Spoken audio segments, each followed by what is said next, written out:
j'ai failli oublier le bonnet de Noël. Oh, j'avais envie d'essayer un truc, attendez. Une année, il y avait un concours de Noël où en gros tu devais poster une photo de Noël avec un mug et un truc Disney. Et du coup j'avais trouvé l'idée de faire comme ça. Voilà, je suis Noël Mickey. Attendez, je vais vous montrer un peu. Tada! Voilà, je suis un Mickey de Noël.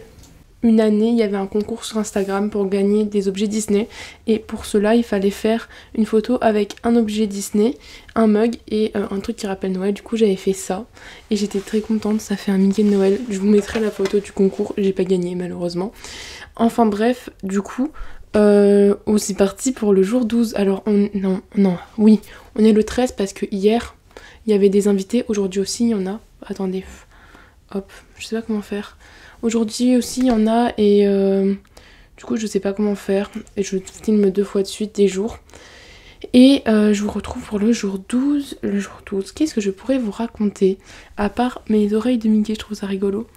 Ce matin, j'ai envoyé mon mail pour devenir partenaire avec Flammarion Jeunesse. Je croise les doigts, j'espère qu'ils vont me dire oui, surtout que j'aime beaucoup Flammarion. Voilà, et sinon...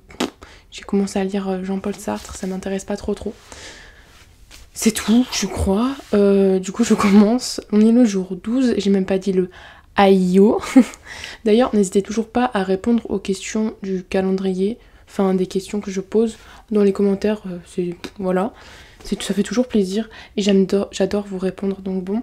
Et la question c'était un livre qui te dépayse. Donc ça c'est la question du Instagram. Il va sûrement y avoir plein de coupures parce que les invités sont arrivés. Mais je fais mon, mon introverti en restant chez moi. Je suis pas du tout introvertie mais genre je reste dans ma chambre. Je fais genre je n'ai pas entendu qu'ils étaient là.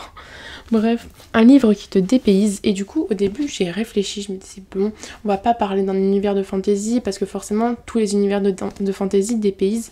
Et je me suis dit... Enfin, j'ai regardé ma bibliothèque du coup et j'ai vu La malédiction du tigre de Colin Hooke. Et en fait, ça me dépayse de ouf parce que c'est un livre qui se passe en Inde. Enfin, la plupart du livre se passe en Inde. Donc forcément, c'est pas la même chose que la France. Et c'est d'ailleurs un des points forts de pourquoi j'ai aimé ce roman. En gros, on va suivre Kelsey qui a trouvé un job d'été dans un cirque et elle va devoir s'occuper d'un tigre et c'est un tigre blanc et en fait elle va se rendre compte que ce tigre peut aussi se transformer en homme, qu'en fait c'est un prince qui a subi une malédiction il y a et qui du coup peut se transformer en tigre aussi, genre il se transforme en tigre, en gros c'est un homme qui a été il a la malédiction, il se transforme. Il a été métamorphosé en tigre et quelques heures par jour, il peut devenir l'homme qu'il était. Et du coup, il va l'emmener en Inde avec elle, il va trouver une magouille. Ils vont aller en Inde ensemble pour essayer de contrer la malédiction en résolvant des énigmes, en allant dans des endroits pour avoir en gros l'acceptation des dieux, comme quoi il est devenu un bon prince maintenant et qu'il peut redevenir un homme entièrement. Et c'est trop bien, c'est un de mes livres coup de cœur. Je n'ai lu que les 2 premiers tomes, j'espère que pour Noël je vais avoir le 3e tome. Et c'est trop bien, du coup on va partir en Inde avec Kelsey et comment il s'appelle, Ren le tigre. Et j'adore, c'était plein de culture indienne, qu'ils mangent, surtout pas la mythologie, parce que c'est bizarre de dire comme ça, mais genre les croyances indiennes par rapport aux dieux, aux créatures qu'ils peuvent rencontrer, genre ça nous change de la mythologie grecque ou de la mythologie romaine, et là c'est plutôt en Inde, donc c'était vraiment un super livre, et oui ça m'a complètement dépaysée, je vous le recommande vraiment, surtout si vous aimez comme moi découvrir de nouvelles choses dans les romans, mais que ce soit pas amené de manière pédagogique, mais de manière du coup fictive, comme là. Et moi j'ai adoré en apprendre plus sur l'Inde et les croyances qu'il y a là-bas. Voilà, il va falloir que j'aille dire bonjour, j'ai pas envie. Oh là là. Est-ce que je vous parle du 2e livre? Je vais vous parler du 2e livre, ils peuvent attendre. Du coup, le 2e livre, la 2e question, c'était un livre que tu as lu cette année et qui avait emporté un prix littéraire. Sauf qu'en fait, je fais pas du tout attention au prix littéraire et tout ça. Du coup, j'ai plutôt pris un livre dont je me dis, vas-y, les gens... ils aiment ce livre et tout, donc... genre c'est un livre assez connu. je sais pas, j'ai pris un livre, j'ai hésité entre deux, mais j'ai quand même pris. Je voulais prendre un livre dont je vous avais pas parlé parce que je sais que La Passe Miroir a gagné des... Il est pas propre, a gagné des prix littéraires, mais je vous ai pris Dôme de Stephen King qui fait partie de mes coups de cœur de cette année. C'était vraiment super bien. Oh non, le truc qui fait du brillant, il est en train de partir. Je suis dégoûtée. Donc j'adore cette édition d'ailleurs. Elle est défoncée. Comment ça se fait qu'elle est défoncée? Je sais pas. J'adore cette édition. J'aime trop les livres. Enfin, j'aimerais bien avoir, sauf pour ceux qui sont sortis chez Albin Michel Jeunesse, les Stephen King en poche. Je les trouve trop beaux. Surtout cette édition avec, genre, vous savez, du soft. Genre c'est pas comme Carrie, je sais qu'il est pas comme ça, enfin bref. Du coup Stephen King, Dôme, je pense que vous connaissez Stephen King, sauf que là c'est pas de l'horreur. Donc je disais avant que ça coupe que c'était plutôt de la science-fiction avec un peu de la remise en question sur notre société, genre une allégorie, réflexion sur la nature humaine, et c'était trop bien. En fait en gros on est dans le Maine, parce que tous les livres de King se passent dans le Maine, j'ai l'impression, dans la petite ville de Chestermill, et en fait un jour, comme ça, va s'abattre un dôme. Un dôme c'est genre une sphère coupée en deux, et donc ça va s'abattre sur la ville, et donc les gens sont enfermés à l'intérieur de la ville, ils ne peuvent plus du tout sortir, et les gens qui sont à l'extérieur peuvent plus voir, et du coup avec ce dôme il va se passer des choses assez étranges dans un premier temps, mais aussi on va voir à quel point ce dôme va faire changer toute la société, parce que du coup il va s'instaurer une nouvelle société et ça va changer toute la mise en place de la société, le mental des gens.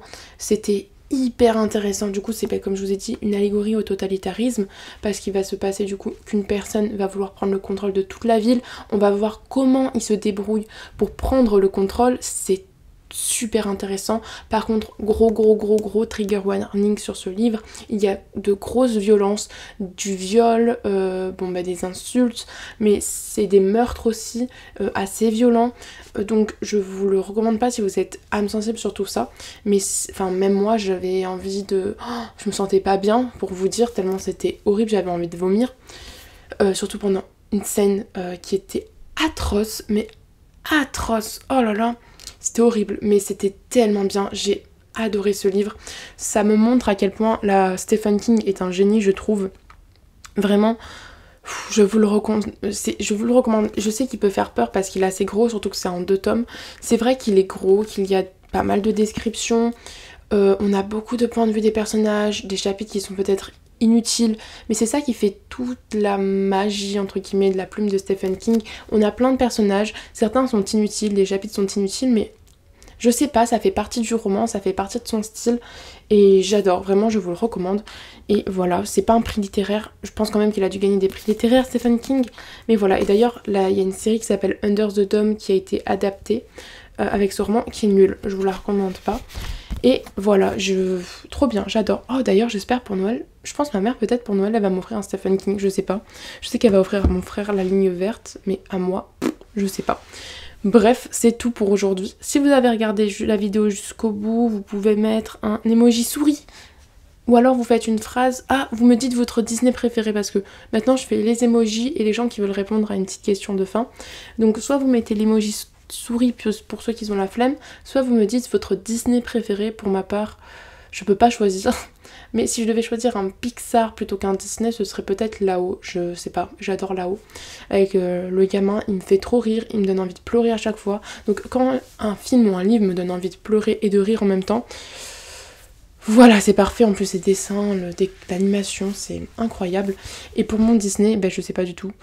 C'est vrai que je préfère les Pixar quand même que les Disney, c'est vraiment pas la même chose. Mais enfin bref, du coup je vous fais des gros bisous et n'hésitez pas encore une fois à me dire si vous avez lu des livres, si je vous ai conseillé, si vous avez eu envie de lire des livres grâce à moi, et si répondez aux questions. Voilà, on se retrouve dans une prochaine vidéo. D'ici là, j'espère que vous vous marierez avec votre book boyfriend ou votre book girlfriend et que vous aurez beaucoup de livres. Et moi je vais dire bonjour aux invités avant de passer pour une timide. Voilà, bisous. Je sais pas pourquoi j'ai fait ça. Oh mon dieu, ma coupe de cheveux.